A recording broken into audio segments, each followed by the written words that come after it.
Assalamualaikum. I am Nimra Afzal. In previous lecture, we were discussing the median for ungrouped data or median for discrete group data. In this lecture, we continue our discussion for continuous series.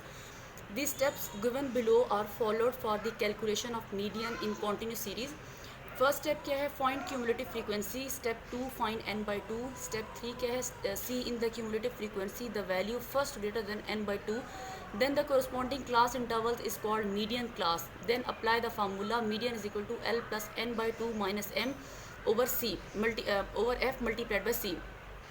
अब ये जो formula है ये different books में और different sources में different types में लिखा हुआ है, सिर्फ इसकी नोटेशन चेंज है, बाकी यही फार्मूला है. अब देखें अक्सर बुक्स में लिखा होता है L plus h over f n by 2 minus c. जो आपकी मैंने आपको बुक लगवाई हुई है Punjab text book class first year की, उसमें लिखा होगा L plus h over f n by 2 minus c. मतलब m को लिखा होगा c और c को लिखा होगा h, बाकी इसमें कोई फ़र्क नहीं है. तो इससे कोई फ़र्क नहीं पड़ता कि आप क्या नोटेशन लिखते हैं. वेयर एल क्या है, lower limit of the median class. M क्या है, cumulative frequency preceding the median class. C क्या है, width of the class. F है frequency in the median class. And N क्या है, टोटल फ्रीक्वेंसी.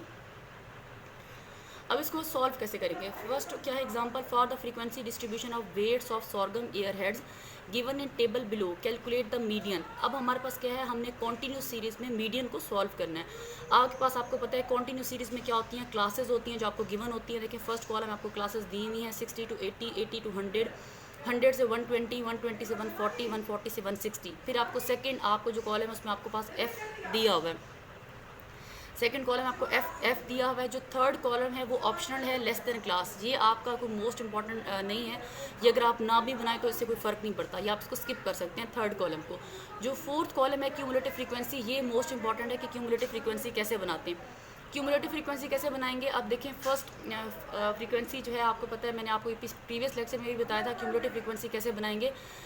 फर्स्ट फ्रीक्वेंसी जो है 22, उसको आप लिखेंगे एज इट 22 प्लस जो सेकंड फ्रीक्वेंसी है 38, उसको ऐड करेंगे 22 में. 22 प्लस 38 60, 60 प्लस 45 105, 105 प्लस 35 140, 140 प्लस 24 164. अब देखें क्यूमुलेटिव फ्रीक्वेंसी में लास्ट आपका क्या है 164 और सेकंड कॉलम जो है उसका सम क्या है 164. अब देखिए आखिरी क्यूमुलेटिव फ्रीक्वेंसी और सेकंड फ्रीक्वेंसी का जो कॉलम है उसका सम इक्वल आना चाहिए. इसका मतलब है आपने सही क्यूमुलेट किया है, आपने सही क्यूमुलेटिव फ्रीक्वेंसी बनाई है, नहीं तो आपका ये गलत हो जाता है. ये क्रॉस चेक है इसका.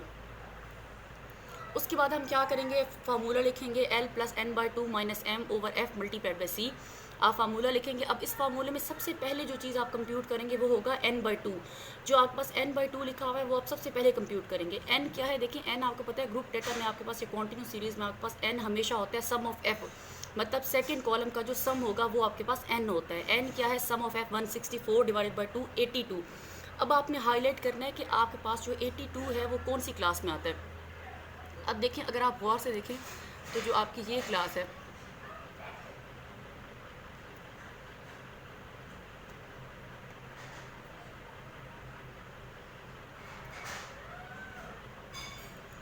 सिक्स 82 आपने देखना है. देखें हमेशा क्यूमुलेटिव फ्रीक्वेंसी में देखते हैं. पहले आप 22 में देखें, यहाँ नहीं आता, 60 में नहीं आता, 105. इसका मतलब है 105 वाली जो क्लास है ये आपके पास मीडियन क्लास होगी क्योंकि इसमें 82 लाया करता है. तो आप इसको हाईलाइट कर लेंगे, ये आपके पास क्या होगी, मीडियन क्लास होगी. अब इसमें जो भी इंफॉर्मेशन है आप देखिए इसमें पास आपके पास 100 क्या होगा, L होगा. 45 जो है फ्रीक्वेंसी मतलब frequency of that median class, 45 आपके पास F होगा. और आपके पास जो क्यूमुलेटिव फ्रीक्वेंसी होगी 105 होगी. और जो m होता है, m हमेशा आपके पास क्या होते हैं, मीडियन क्लास से प्रीवियस क्यूमुलेटिव फ्रीक्वेंसी. मतलब आपकी मीडियन क्लास है ना 105 वाली, तो इससे प्रीवियस आपके पास क्यूमुलेटिव फ्रीक्वेंसी क्या है 60. तो इसमें आपके पास जो m होगा वो 60 होगा. और c होता है विड्थ ऑफ द क्लास के, मतलब आपकी जो क्लासेस हैं उनके दरमियान गैप कितने हैं. अब देखें आप क्लासेस को देखें 60 to 80, 80 to 100, हमेशा आप सारी क्लासेस में आपका अंदर आपका 20 का गैप है. तो इसमें आपके पास जो c होगा वो 20 होगा. अब देखिए इसने एक्सप्लेनेशन में क्या लिखा हुआ है, it lies between 60 and 105. Corresponding to 60 the less than class is 100 and corresponding to 105 the less than class is 120. Therefore the median class is 100 to 120. Its lower limit is 100. L आपके पास 100 है, N 164 है, F 45 है, C आपके पास 20 है. और आपके पास जो है M 60 है. आप फार्मूले में पुट करेंगे 100 plus 82 minus 60. Divided by 45 multiplied by 20, the answer is 109.78 grams. तो इस तरीके से आप जो है वो मीडियन फॉर कॉन्टिन्यूस सीरीज़ में आप सॉल्व कर सकते हैं। सबसे पहले क्यूमुलेटिव फ्रीक्वेंसी बनाएंगे, उसके बाद आपने n/2 को सॉल्व करना है, फिर आपने देखना है कि n/2 क्यूमुलेटिव फ्रीक्वेंसी में कहाँ लाई करता है, उसको आप हाईलाइट कर लेंगे। उसकी जो l होगा वो आपके पास लोअर लिमिट होगी, f जो होगा वो फ्रीक्वेंसी होगी आपके पास, और क्यूमुलेटिव फ्रीक्वेंसी जो प्रीवियस क्लास की होगी वो आपके पास m होगा, और c होगा विड्थ ऑफ द क्लास। आप इसको फार्मूले इनपुट करेंगे और इसको सॉल्व कर लेंगे। आगे आपका टॉपिक है merits and demerits. Merits of median क्या है? Median is not influenced by extreme values because it is positional average. Median जो है वो इन्फ्लुएंस नहीं करता एक्सट्रीम वैल्यू से। क्यों? क्योंकि ये पोजिशनल एवरेज है, जबकि अरिथमेटिक मीन जो हमने पढ़ा था वो बहुत इन्फ्लुएंस करता था एक्सट्रीम वैल्यू से, कि अगर आपके डाटा के अंदर एक भी बड़ी वैल्यू आ जाए तो एवरेज जो है वो अरिथमेटिक मीन का आंसर गलत आता है। Median can be calculated in case of distributions with open and intervals. अब ये आपके पास एक नई टर्म आई है, open intervals. Open and intervals किसे कहते हैं? देखिए आपके पास अभी जो क्लासेस थी 60 to 80, 80 to 100 and so on वाली, तो आपके पास फर्स्ट क्लास क्या थी? 60 to 80। अगर ये अब इस तरह के क्लासेस दी हों तो उसे कहते हैं क्लोज एंड इंटरवल्स, मतलब आपको सारी क्लासेस दी हुई हैं। अगर आपको पहली क्लास दी होती लेस देन 80, जस्ट ये लिखा होता। अब देखिए 60 to 80 का तो मतलब है कि आपकी जो क्लास होगी उसके अंदर 60 से लेकर 80 तक वैल्यूज़ होंगी, लेकिन अगर लेस देन 80 लिखा होता तो इसका मतलब ये है कि 80 से नीचे जो है वो कोई भी वैल्यू हो सकती थी। तो इससे कहते हैं ओपन एंड इंटरवल, के मतलब आपका जो इंटरवल है वो ओपन एंड है, उसका कोई भी एंड नहीं है। तो मीडियन जो है वो ओपन एंड इंटरवल्स के लिए भी सॉल्व कर सकते हैं। क्यों? क्योंकि आपको पता है मीडियन हमेशा जो है वो एक मिडल वैल्यू आती है, उसमें जो है वो first and last class use नहीं होती। Median can be located even if the data are incomplete. अगर डाटा इनकम्प्लीट हो तब भी मीडियन यूज़ कर सकते हैं। डीमेरिट्स क्या हैं? A slide change in the series में bring drastic change in the median value.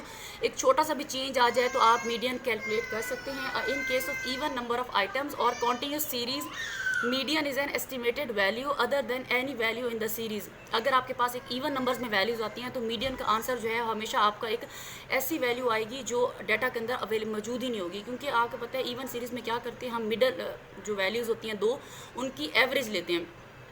Third क्या है? It is not suitable for further mathematical treatment except its use in calculating mean deviation. ये term आप next पढ़ेंगे। It does not take into account all the observations, means कि ये सारी values पे base नहीं करती। तो ये आपका टॉपिक है मीडियन फॉर ग्रुप और अनग्रुप डाटा। इसमें आपने जो है वो मेरिट्स डीमेरिट्स भी पढ़ ली हैं, और ग्रुप और अनग्रुप साथ कैसे सॉल्व करते हैं मीडियन को, ये भी आपका सॉल्व कर लिए। तो आप ये आपका मीडियन का टॉपिक कंप्लीट हो गया। अब इससे सारे फर्दर क्वेश्चन आप सॉल्व कर लें।